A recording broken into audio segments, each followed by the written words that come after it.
So now what I'd like to do here is take a little bit of a detour from Gravity's Rainbow, which I'll get back to.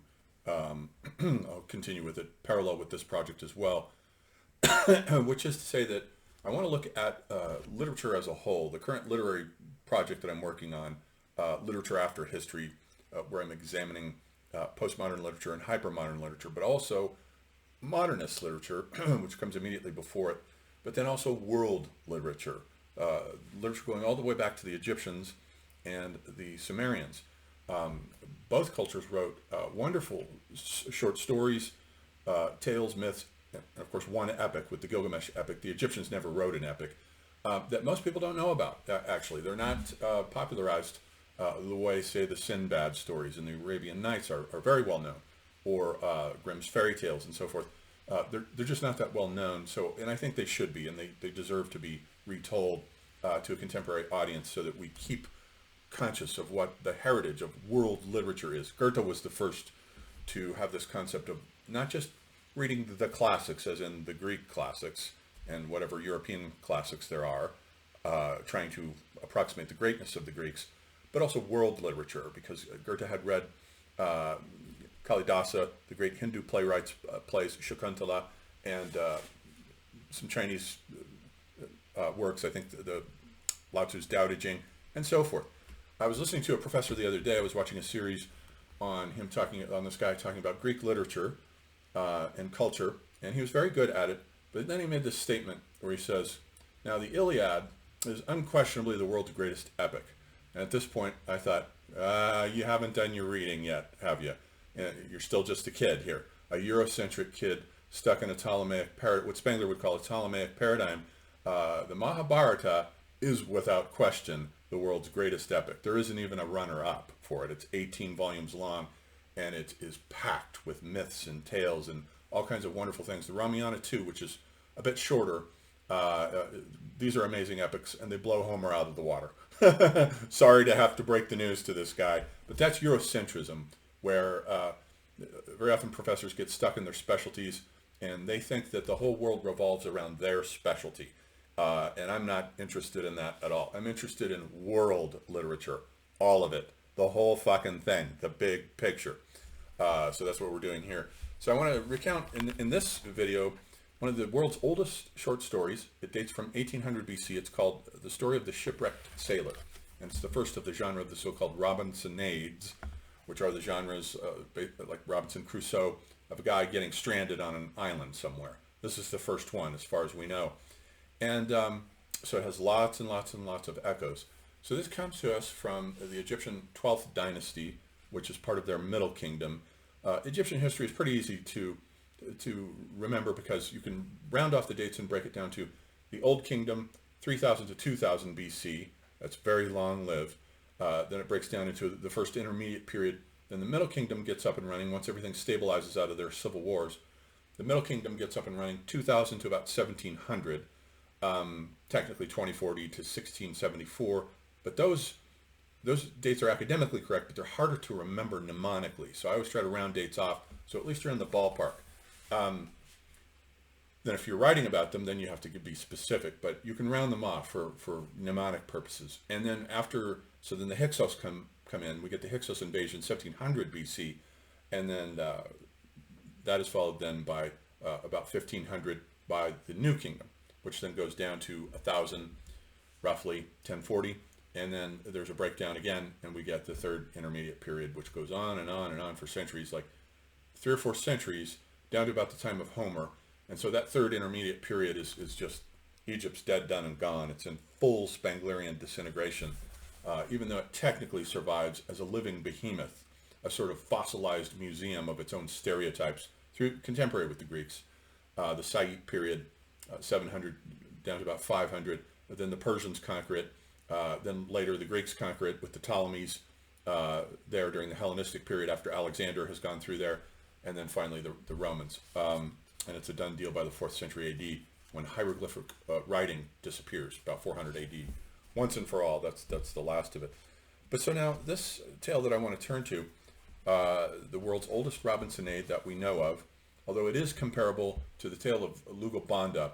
Lugalbanda is the father of Gilgamesh, and there's a kind of Robinsonade, even though Lugalbanda does not get stranded on an island, because this is in the Middle East when they're on a campaign marching across mountains, and he gets sick and his brothers have to leave him behind in a cave, and he's there in the cave for 3 days and comes out, and then he's in the role of a kind of Robinson Crusoe trying to survive. And so this character is very similar. So the story of the Shipwrecked Sailor. Now, and for this I'm just using a sort of crappy Barnes & Noble popularized Egyptian legends and stories, but I'm also simultaneously looking at the classic translation by Gaston Maspero, which dates from about 1900, and then the more recent translation by Miriam Lichtheim, which is good, more up to date, but it's a little stiffer. Maspero had, as most of these guys did around that time, had better writing abilities. James Henry Breasted's History of Egypt is without question the best history of Egypt ever written, even though some of it is obviously out of date by subsequent archaeology. Nonetheless, try reading one of those guys' books. You'll be bored to tears by a current academic history of Egypt. Like say this guy's A History of Ancient Egypt by Nicholas Grimal. It's pretty boring. Breasted knew how to write, and so it's a work of literature, not just an academic text. So if you ever want to read a history of Egypt, read James Henry Breasted's History of Egypt. It's magnificent. So now this story begins. It's very short, but there's a lot packed into it. It's got a lot of cosmological compression into it. McLuhan used to say that a myth is a compression of processes that unfold linearly through time, but a myth can take multiple processes and compress them into just a few strokes, a few, almost like calligraphy, a few brush strokes, like Chinese calligraphy. So this is a story within a story, as most Oriental stories are.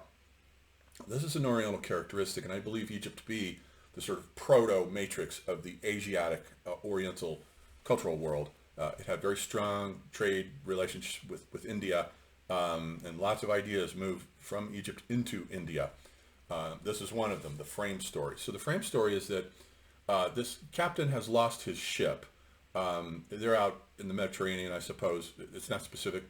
And he's lost his ship. Now, he's come on board to another captain's ship, a classic Egyptian sailing ship.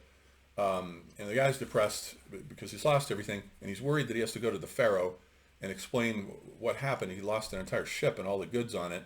It doesn't say, the story doesn't say how, but he's pretty depressed about it. And so the captain of the ship that has rescued him says, well, don't worry about it. Here, I'll tell you a story of something that happened to me to try to cheer him up.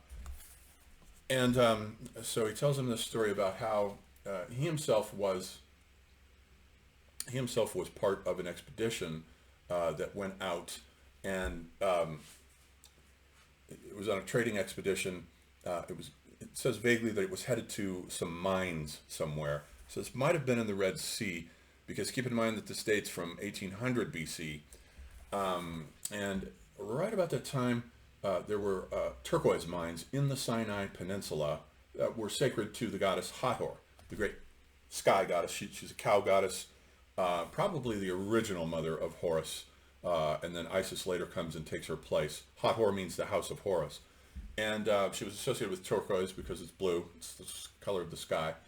So they had mines there, and they had Semitic slaves working in these mines.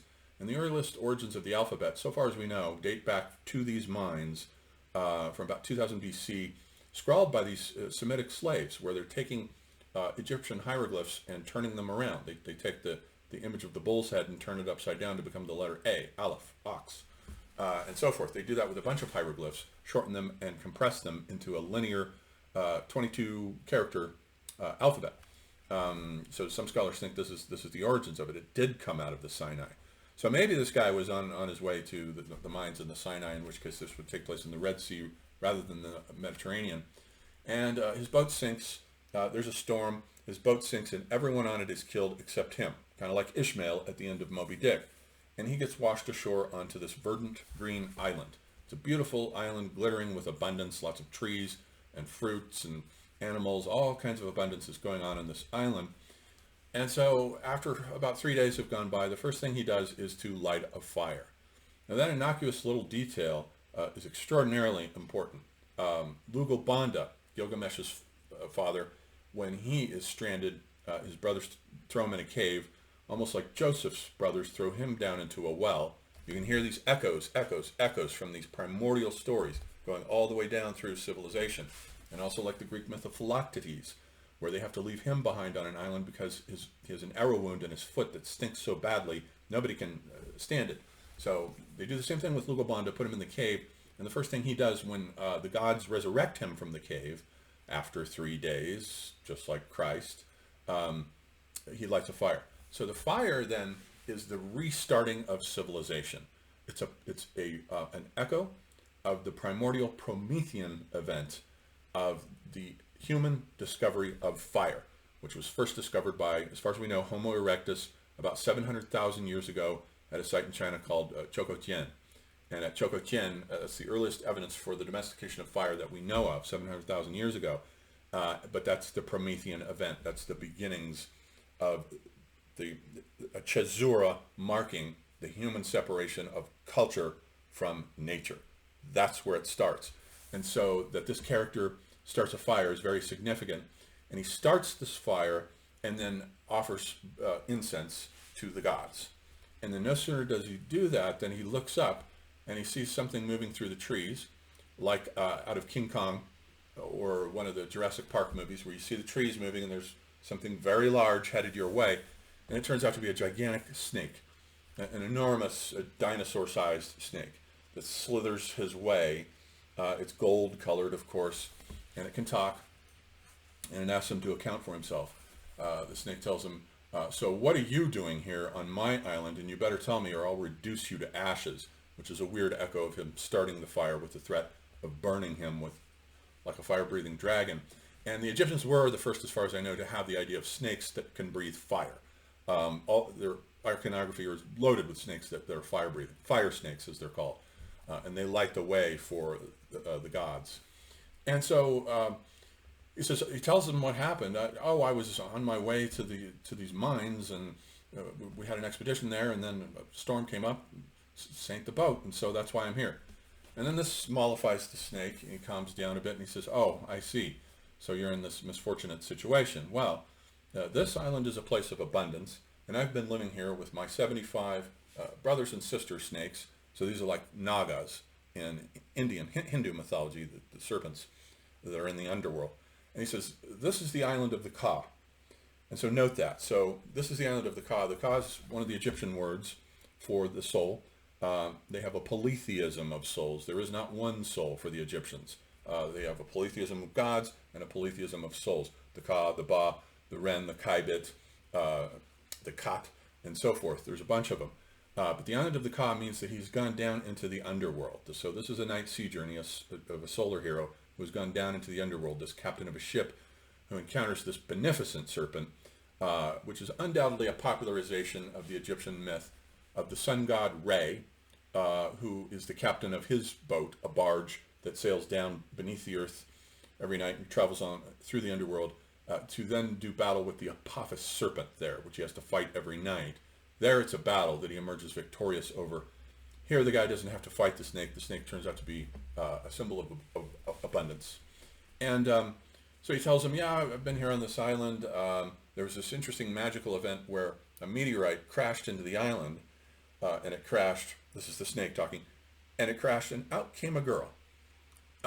So this girl came out of this meteorite, and then he doesn't say anything else about it, and some scholars think that there's something missing here because he just mentions this and then doesn't follow up on it. So what about the story of the girl? Maybe she played a central role in this story within a story within a story. So note that too. That's a common Oriental characteristic. You find this in Indian tales all the time, in the Mahabharata and so forth. One person will start recounting a story of a character who then within that starts recounting a story within that, who then encounters another character who starts recounting a story. So you've got these like a series of Chinese dolls or Russian dolls, dolls within dolls within dolls, which is a very Oriental characteristic. So that originates here from the story of the Shipwrecked Sailor. So he tells, the serpent tells him the story of his life on the island and the girl who fell. And the captain says, "Oh, well, if I ever get back, I will sing your praises to my pharaoh." And he says, "You will get back. You'll be on this," the snake says, "You will get back. You'll be on this island for 4 months. after which time a ship will come and rescue you. And he says, that's fantastic. When I get back, I'll make sure I send back to you all kinds of goods, spices and myrrh. And the serpent stops him and says, this is the land of abundance. I have all of that stuff. Don't worry about it. You're good. And so 4 months then pass, and he climbs up a tree and does indeed see an Egyptian boat coming to the island, which rescues him. And he tells the serpent this. And then the serpent loads him up with goods. And the goods are, and he gave me incense, myrrh, perfumes and spices, pepper, antimony, hippopotamus tails, tusks of ivory, greyhounds, apes, and giraffes, and all excellent things, which I loaded all on the ship. So in other words, what the serpent gives him is a curiosity cabinet of signifier overload. Now, signifier overload is what happens when cultures who have their own sign regimes, their own myths, their own cosmogonies, cosmologies, etc., encounter each other. And now you've got all of these alien external signifiers to account for that don't fit within the sign regime of this particular culture who is receiving them, as we did when we sent out Vasco da Gama and all the voyagers who went to India and then discovered the New World. Suddenly we've got this, in the 16th, 17th centuries, signifier overload. So what do you do with them? First, you have to build an apparatus of semiotic capture. And at first, they just become deworlded, disconnected signifiers in a curiosity cabinet. You get a Native American feather, let's say, beside a fossil of a trilobite, let's say, all these incongruous things that are not in a world. So they're all deworlded signifiers, just jumbled up in a midden heap against each other. Then as time goes by and more signifiers come in from all these trade relations that the West engages in, and its colonialization, atrocities, and so forth, then you have to build a museum. So then these move to the whole rooms in the palaces of aristocrats, where you walk in and you see all these signifiers, alligators maybe on the ceiling, all kinds of, maybe a stuffed dodo bird or something. So now in the 19th century, this signifier overload is dealt with by the creation of museums of natural history and museums of the arts. So those museums are apparatuses of semiotic capture that account for the overflow, signifier overload, which in the case of the Egyptians here, I don't know what they did to account for their signifier overload, which clearly they were receiving here as they were traveling. The story recounts their interactions with other cultures. On a symbolic plane, the serpent and his island is simply the Egyptians encountering a strange, magical, alien, fabulous culture who engages in trade with them. And now they have all this abundance to bring back to Egypt and tell the family all kinds of wild stories. Oh, this giant serpent came out of the trees and gave me all this shit. It's fantastic. And it also is, too, echoed in the myth of the dragon guarding the gold hoard, as in Tolkien in The Hobbit and so forth. The dragon guarding the gold hoard. Here the dragon is beneficent and surrenders the gold hoard. Unlike, let's say, the serpent in Gilgamesh, where the serpent comes up onto his boat and steals his plant of immortality and thus cheats him out of becoming immortal. This serpent is beneficent and gives to the character lots of riches and abundance. So the captain then finishes telling the dispossessed captain who had lost his ship the story. So we're back out of into the frame. And it doesn't seem to cheer him up much. Unfortunately, I think the story, in a way, is already hinting at the idea that's in the Arabian Nights, where we have Scheherazade telling the king all of these stories, not only to keep herself alive night after night and not revealing the ending till the following night of each tale, but also as a cure for his depression. And the stories do actually cure him of depression, which passes, and he lets her live. And here the Egyptians are suggesting, I think for the first time in history, the idea of stories and storytelling as a kind of drug, as a kind of analgesic for the soul. That's what stories do. They have a purpose. They're not just superfluous. A lot of idiots in the world, the pragmatists, a lot of whom I grew up around, think stories and movies are superfluous. They are not. They are as fundamentally essential to the psyche as food is to the body. As Cicero said, a room without books is like a body without a soul. 100% correct. And so the captain, still depressed, and says, but the captain who had lost his ship seemed to be unimpressed. You cannot help me, my friend, he said. Who gives water to a goose on the day it is to be killed? So he thinks he's going to go back, and the pharaoh will kill him for losing his ship. But what he should do is tell the pharaoh the story. And maybe it'll incline the pharaoh his way. Hey, this guy can tell a good story. That may be the implication. I don't know. Okay, so we'll stop there with the first of our Egyptian short stories.